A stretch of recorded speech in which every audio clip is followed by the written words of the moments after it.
Hello friends, इस history of English literature की जो क्लास हमारी चल रही थी उसमें हम लोगों ने रिनेशा को कंप्लीट कर लिए हैं। अब हम उसके आगे जो पीरियड है हमारा द न्यू क्लासिकल एज या पीरियड, इसको आज हम डिस्कस करेंगे। तो जो 1660 से लेकर 1798 तक का जो टाइम था उसे हम न्यू क्लासिकल एज के नाम से जानते हैं। तो the age between 1660 to 1798 is called the age of new classical age या न्यू क्लासिकल एज। न्यू का मतलब होता है स्यूडो या चीप। स्यूडो या चीप मतलब घटिया। इसमें जो हमारे ऑथर्स थे वो जो पहले के जो ग्रीक और लैटिन्स ऑथर थे, होमर से वर्जिल थे, इनको इमिटेट करके इस समय जो हमारे राइटर थे उनको लिखते थे, अपना जो वर्क लिखते थे उनका नकल करके लिखते थे और ये बोलते थे कि हम न्यू लिख रहे हैं। ऐसा कुछ नहीं था, जो पहले के हमारे होमर्स वर्जिल थे उनको ही इमिटेट करके ये लोग लिखते थे।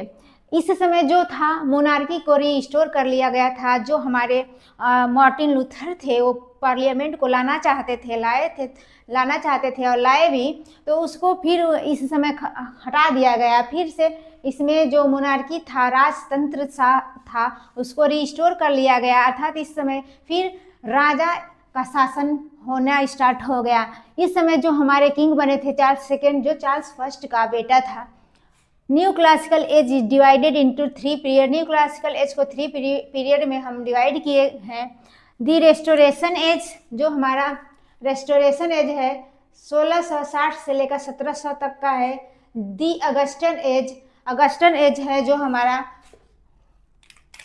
1700 से लेकर और 1745 तक है, और 1745 से लेकर 1798 तक का जो टाइम था वो हमारा एज ऑफ सेंसिबिलिटी या ट्रांजिशन पीरियड या डॉक्टर जॉनसन एज था।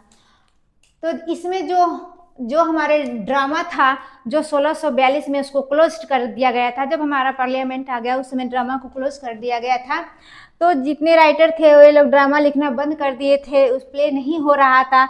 तो इसमें फिर जब हमारा न्यू क्लासिकल एज आया उसमें ड्रामा को रीस्टार्ट कर दिया गया था इन इंग्लैंड 1660 में ड्रामा को फिर से रीस्टार्ट कर दिया गया। जो आथर से believe in following decorum, decorum इस होता है रूल को फॉलो करना। जो हमारे पहले राइटर थे आथर से वो लिखते थे, उसी रूल को इन लोगों ने फॉलो करके फिर से लिखना स्टार्ट किया, उसे ये न्यू क्लासिकल बोले। Writings of this period were written in heroic couplet. इस समय जो लिखा जाता था जितने वर्क को हीरोइक कुपलेट में और सटायर लिखा जाता था। हीरोइक कुपलेट क्या होता है? हीरोइक मीन्स होता है pair of line which rhymed in equal line। या तो ये जैसे यामिक पेंटामीटर में लिखा जाता था, ये राइम्ड भी हो सकता था, अनराइम्ड भी हो सकता था। कुपलेट मीन्स होता है 2 लाइन, जिसमें 2 लाइन हो। तो ये याम्बिक पेंटामीटर में लिखा जाता था जिसमें 2 लाइन होती थी। इसका जो राइम स्कीम होता था वो जो राइम होता था ए बी ए या बी या सी इस तरीके से होता था। तो सेम भी हो सकता था, अनराइम्ड भी हो सकता था। इसलिए इस समय जितने भी वर्क लिखे गए थे वो हीरोइक कुपलेट और सटायर लिखे गए थे। तो हम अब इसके विषय में और आगे देखते हैं।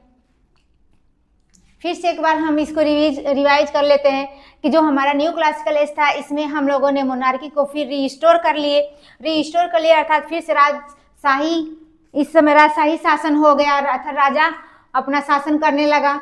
जो रेस्टोरेशन एज था 1660 से लेकर 1700 तक का जो टाइम पीरियड था उसे रेस्टोरेशन एज बोला जाता है। दी अगस्टन एज 1700 से लेकर 1749 तक का जो समय था उसे रेस्टोरेशन एज का अगस्टन एज बोला गया है। Age of sensibility transitional period या डॉक्टर जॉनसन एज 1745 से लेकर 1798 तक का जो टाइम था इसे बोलते हैं डॉक्टर जॉनसन एज।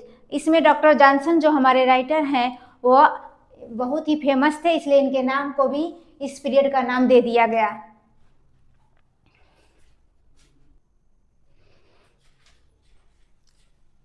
इसमें डिडैक्टिसिज्म पे आधारित वर्क्स लिखे जाते थे। डिडैक्टिसिज्म इस होता है उपदेशात्मक, ऐसा वर्क जिससे कोई शिक्षा मिले, ऐसे लिखे जाते थे। We can say that the writer of the new classical genre agreed upon the rules and principles of ancient classic. Ancient जो हमारे प्राचीन शास्त्रीय बुक थी, किताबें थी, उन्हीं को ये फॉलो करके, उसी के प्रिंसिपल्स को, रूल्स को फॉलो करके इस समय के जो हमारे ऑथर्स थे वो लिखते थे।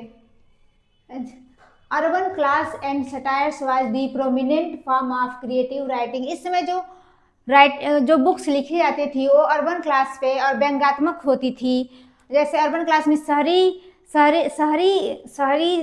क्षेत्र पे और व्यंग्यात्मक व्यंग लिखे जाते थे। जो बुक थे वो व्यंग्यात्मक लिखे जाते थे, सटायर होते थे।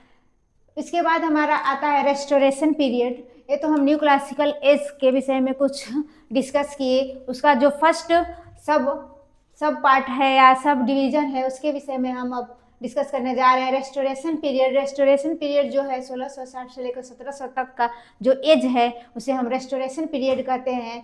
इन 1660 Charles second ascended the throne of England के थ्रोन पे अर्थात गद्दी पे जो चार्ल्स सेकेंड था, जब वो बैठा वो बहुत ही लग्जरियस किंग था, अर्थात वो बहुत विलासी था। वो बहुत ही जैसे कि लग्जरियस मिस होता है और शराब वराब पीना, पैसे ही बेफुजिल में खर्च करना, करप्ट लोगों के साथ वो रहता था। इस तरह से उसका शासन जो था बहुत ही मतलब खराब उस समय होने लगा। तो जो हमारा ये राजा था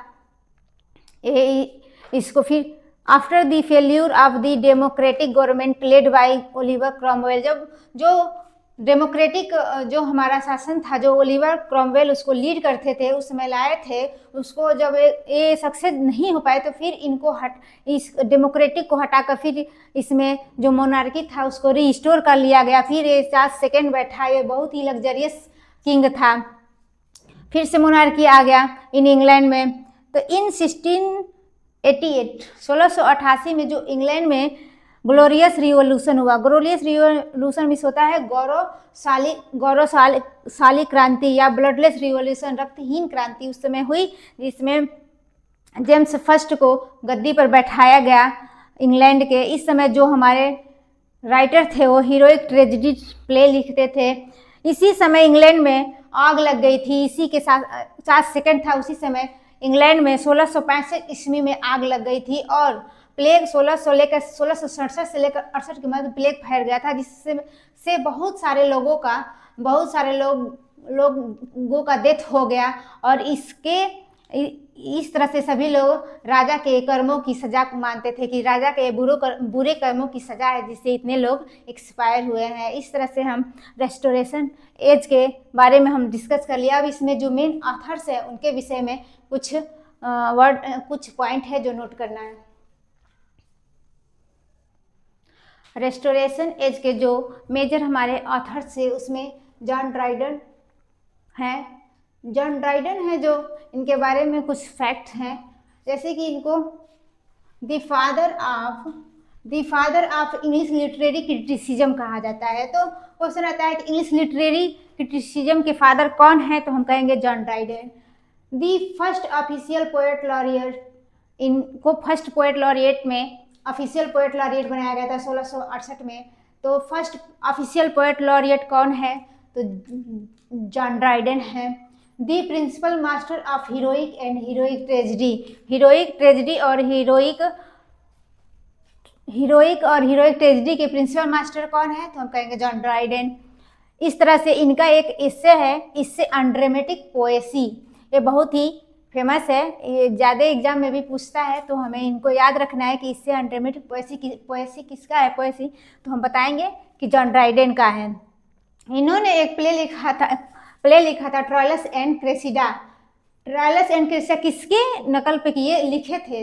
इसका जो सेकंड नाम है ट्रूथ फाउंड टू लेट, इसका सेकंड नाम है ट्रूथ फाउंड टू लेट 1679 में लिखे थे, जो शेक्सपियर का एक वर्क है। इस शेक्सपियर का भी एक वर्क है ट्रायलस एंड क्रेसिडा। तो हमें भी ध्यान रखना है कि ट्रोइलस एंड क्रेसिडा किसका किसका वर्क है। तो फर्स्ट तो शेक्सपियर लिखे थे, उसके बाद से जॉन ड्राइडेन भी ट्रोइलस एंड क्रेसिडा लिखे हैं। या तो दूसरा ट्रोइलस एंड क्रेसिडा का दूसरा नाम है truth found too late. The Tempest or the enchanted island 1670 में लिखे थे। Note all for love, John Dryden का ही एक वर्क है all for love. It is also called see tragedy. पूछ देगा कि सी ट्रेजेडी किस वर्क को बोला जाता है, जॉन ड्राइडेन के किस वर्क को सी ट्रेजेडी बोला जाता है। तो ऑल फॉर लव।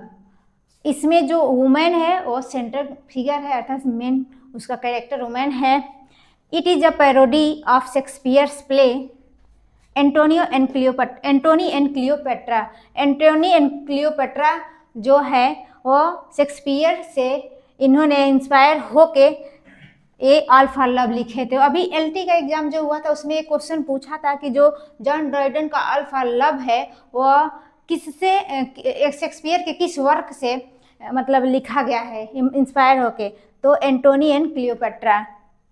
तो इट इज अ पैरोडी, या शेक्सपियर के जो एंटोनी एंड क्लियोपेट्रा है उसी का नकल करके इन्होंने ऑल फॉर लव लिखा था। तो एक बार फिर हम देख लेते हैं कि जॉन ड्राइडेन जो है वह हमारे जो रेस्टोरेशन एज है उसके प्रमुख मेजर ऑथर में है, जिन्हें the father of English literary criticism कहा जाता है। The first official poet laureate 1668 में इनको बनाया गया था। The principal master of heroic and heroic tragedy. Heroic tragedy के प्रिंसिपल मास्टर कौन है? तो जॉन ड्राइडेन है। इनका एक इससे है, इससे and dramatic Poaceae Troilus and Cressida है, इसका सेकंड नाम है ट्रूथ फाउंड टू लेट 1679 में लिखा गया था। दी टेम्पेस्ट है, टेम्पेस्ट का दूसरा नाम है दी इनचेंटेड आइसलैंड। दी टेम्पेस्ट ये भी जॉन ड्राइडेन भी लिखे, और जो हमारे शेक्सपियर हैं उनका भी एक वर्क है दी टेम्पेस्ट। तो जो शेक्सपियर है उनका ये स्वान सॉन्ग है या लास्ट वर्क अगर पूछे शेक्सपियर का तो दी टेम्पेस्ट। ऑल फॉर लव जो हमारे जॉन ड्राइडेन लिखे थे और शेक्सपियर का जो एंटोनी एंड क्लियोपेट्रा है उसी का नकल करके इन्होंने लिखा था।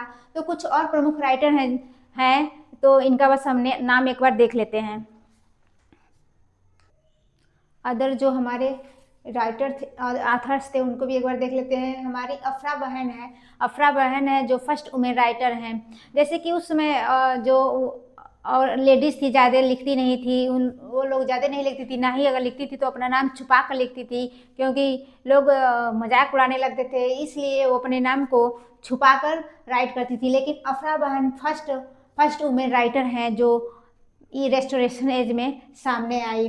उसके बाद नेथेनियल ली है, बनियान है, थॉमस हॉब्स है, विलियम कॉन्ग्रीव जो है वो कॉमेडी ऑफ मैनर के लिए भी जाने जाते हैं। जो हमारा ये जो पीरियड रहा रेस्टोरेशन पीरियड, इसमें कॉमेडी ऑफ मैनर्स पे आधारित भी वर्क्स लिखे जाते थे। सैमुअल पेपीज हैं, सैमुअल पेपीज जो है डायरिस्ट है, ये डायरी लिखते थे। डायरी जो डे टू डे हम लिखते हैं उसे डायरी कहेंगे, day to day. Nicholas Rowe है who wrote the biography of Shakespeare. Nicholas Rowe है इस जो हमारा रेस्टोरेशन पीरियड है इसके ऑथर्स में निकोलस रॉ भी आते हैं जो विलियम शेक्सपियर के बायोग्राफी को लिखे थे। इसलिए हम एक बार इन ऑथर्स को एक बार देख लेंगे। बाय द वे क्वेश्चन पूछ देता है कि कौन सा ऑथर किस एज में बिलोंग करता था, तो हम आसानी से अपना आंसर दे सकते हैं। पूछ देगा कि बनियान किस एज के पोएट हैं, तो रेस्टोरेशन एज के। ऐसे ही अफ्रा बहन किस एज की राइटर हैं, तो रेस्टोरेशन एज के। तो इस तरह से हमारा रेस्टोरेशन पीरियड समाप्त होगा। उसके बाद से हम इसके आगे जो हमारा है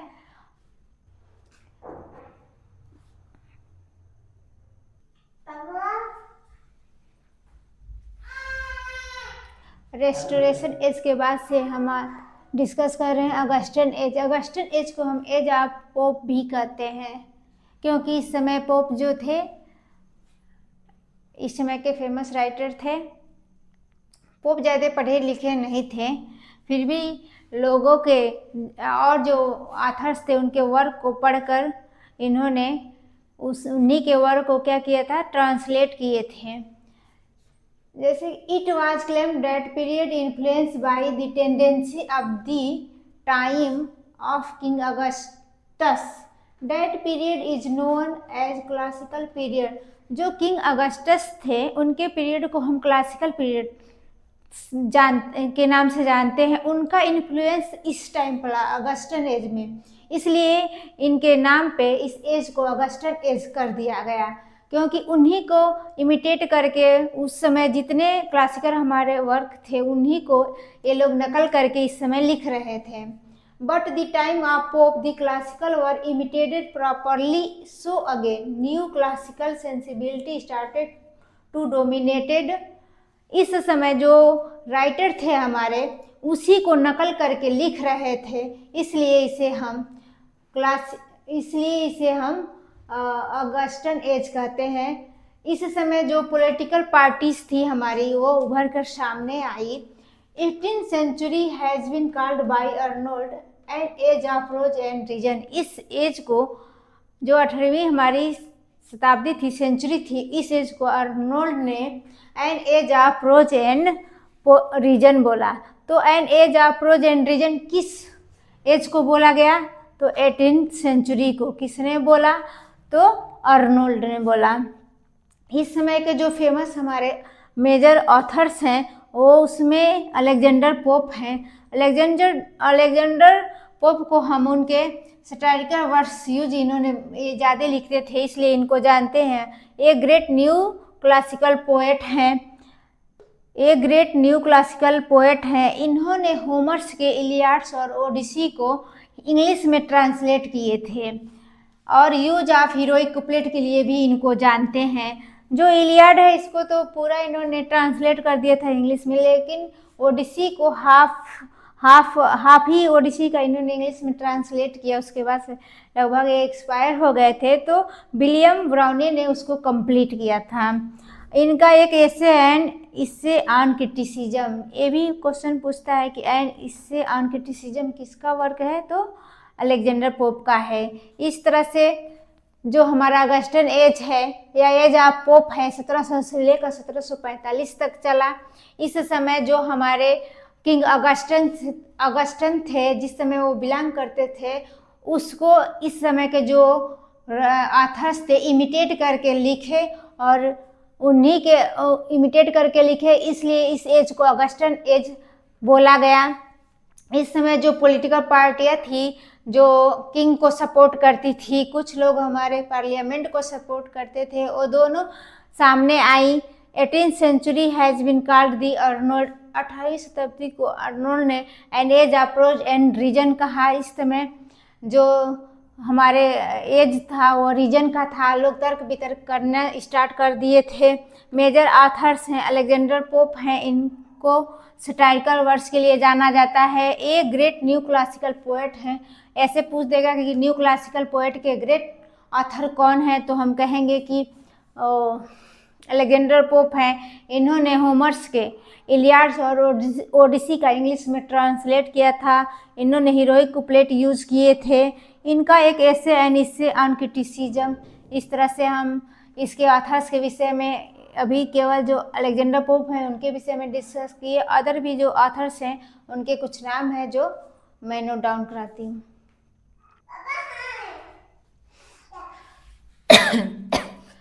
अदर जो मेजर हमारे ऑथर्स हैं वो हैं Jonathan Swift, Joseph Addison, Daniel Dafoe.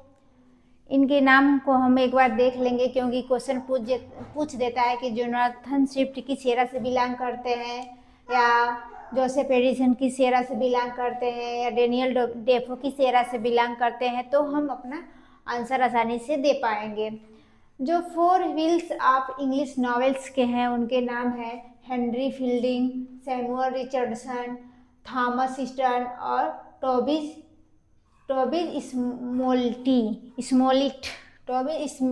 स्मोलिट। ये 4 जो हमारे हैं राइटर वो 4 व्हील्स ऑफ इंग्लिश नॉवेल के 4 व्हील्स हैं या पहिए हैं कह सकते हैं। तो इनका नाम ऐसे क्वेश्चन पूछ देगा कि 4 व्हील्स ऑफ द नॉवेल कौन कौन है। किसी 3 का नाम दे देगा, एक को हटा देगा, या किसी एक का नाम दे देगा, 3 किसी और का नाम दे देगा, तो उसमें से हमको चूज करना रहेगा। जो इससे अनक्रिटिसिज्म है पोप्स का जो वर्क है उसकी कुछ फेमस लाइन है जो क्वेश्चन में पूछता है, जैसे कि a little learning is a dangerous thing, कम ज्ञान खतरनाक होता है। To err is human, forgive is divine, गलती करना ह्यूमन का काम है और क्षमा करना भगवान का काम है, गॉड का काम है। Word are like leaves most abound, शब्द जो होते हैं पत्तियों की तरह होते हैं, जितना ज़्यादा आप बोल सकें। तो इस तरह से एक बार और हम इसको रिवाइज कर लेते हैं। Jonathan Swift, Joseph Addison, Daniel Defoe, उसके बाद से हमारे हैं our four wheels of English novel, Henry Fielding है, सैमुअल रिचर्डसन है, थॉमस स्टर्न है, टॉबी स्मोलिट है। एंड इससे अनक्रिटिसिज्म जो पोप का वर्क है इसकी कुछ फेमस लाइन्स है। कभी कभी क्वेश्चन दे देता है कि a little learning is a dangerous thing, किसकी लाइन्स है? तो पोप्स की लाइन है। किस वर्क की है? तो एंड इससे अनक्रिटिसिज्म से लिया गया है। To err is human, forgive is divine, गलती करना मानव की मानव गलती मानव से होती है, गॉड उसका क्षमा करने वाला है। Word are like lips most abound, जो शब्द होता है वो पत्तियों की तरह होता है, जितना आप बोल सके। इस तरह से हमारा जो एज ऑफ ऑगस्टन एज खत्म हुआ। इसके बाद से हमारा एज ऑफ सेंसिबिलिटी है, उसको भी हम डिस्कस कर लेते हैं यार। ऑगस्टन एज के बाद से हमारा जो एज है वो एज ऑफ सेंसिबिलिटी है या ट्रांजिशन पीरियड है। डॉक्टर जॉनसन एज इसको हम बोलते हैं। इस समय डॉक्टर जॉनसन जो हमारे राइटर थे वो फेमस थे, इसलिए इनके नाम पे डॉक्टर जॉनसन एज रख दिया गया। ट्रांजिशन एज इसलिए बोला जाता है क्योंकि इस एज के बाद जो हमारा रोमांटिक पीरियड है उससे और इसके पहले जो हमारा था रिनेसा, इन दोनों के बीच में संबंध दिखाता है, इसलिए इसे हम एज ऑफ ट्रांजिशन एज भी बोलते हैं। सेंसिबिलिटी है, इसमें लोग सेंसिबल हो गए थे, इसलिए इसको हम एज ऑफ सेंसिबिलिटी भी बोलते हैं। Known as transition period because it was an age of change from pseudo classicism to romanticism. जो हमारा स्यूडो रोमांटिक क्लासिसिज्म था वह चेंज हो गया था, होने जा रहा था रोमांटिसिज्म में, इसलिए हम इसे ट्रांजिशन एज कहते हैं। It was the time of liberalism, speech, religion.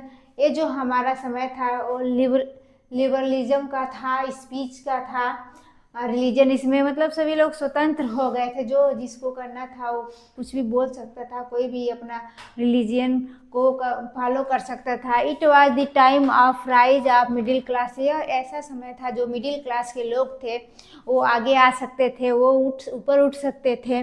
7 years war between England and France, इस समय जो 7 ईयर्स वार हुआ था वह इसी समय हुआ था। किसके किसके बीच हुआ था? इंग्लैंड और फ्रांस के बीच हुआ था। जो मेजर ऑथर्स थे हमारे एज ऑफ सेंसिबिलिटी के वो हैं गोल्ड स्मिथ, थॉमस ग्रे का वो जो इलेजी है दी रिटन कंट्री चर्चयार्ड ऐसे करके है, वो इनका इस समय फेमस इलेजी है। कॉलिन है, विलियम ब्लेक है और एडमंड बर्ट है। तो और भी सारे राइटर हैं लेकिन उनका नाम जैसे कि ज़्यादा नहीं इम्पोर्टेंट है, इसलिए उसको नहीं लिखवाया जाता है। तो कुछ जो मेन है उनके बारे में हम डिस्कस कर दिए। इस तरह से हमारा जो एज ऑफ सेंसिबिलिटी है ख़त्म हो गया। इसको एक बार और हम देख लेते हैं कि जी age of sensibility also known as transition period because it was an age of change from pseudo classicism to romanticism। जो हम दूसरे का नकल करके लिखते थे उसको हम रोमांटिसिज्म में अगला जो हमारा पीरियड था उसमें जा रहा था, इसलिए संक्रमण का काल था, इसलिए हम इसको एज ऑफ ट्रांजिशन बोलते हैं या पीरियड ऑफ ट्रांजिशन बोलते हैं। It was the time of liberalism, speech, religion. It was the time of rise of middle class, या ऐसा समय था जो मिडिल क्लास के लोग ऊपर उठ के आए, मतलब आगे अपना जो भी करना था वो करने के लिए इन्हें फ्री हो गए। 7 years war between England and France, France और इंग्लैंड के बीच में जो 7 ईयर्स वार हुआ था इसी टाइम में हुआ था। जो मेजर ऑथर्स हैं इस टाइम के वो हैं gold Smith, Thomas Gray, Colin and William Blake. इस तरह से हमारा जो न्यू क्लासिकल पीरियड है वो हम आपसे डिस्कस कर लिए। अब हमारा जो आगे रोमांटिसिज्म है, अगला पीरियड जो रोमांटिसिज्म है उसे मैं अगली क्लास में डिस्कस करूँगी।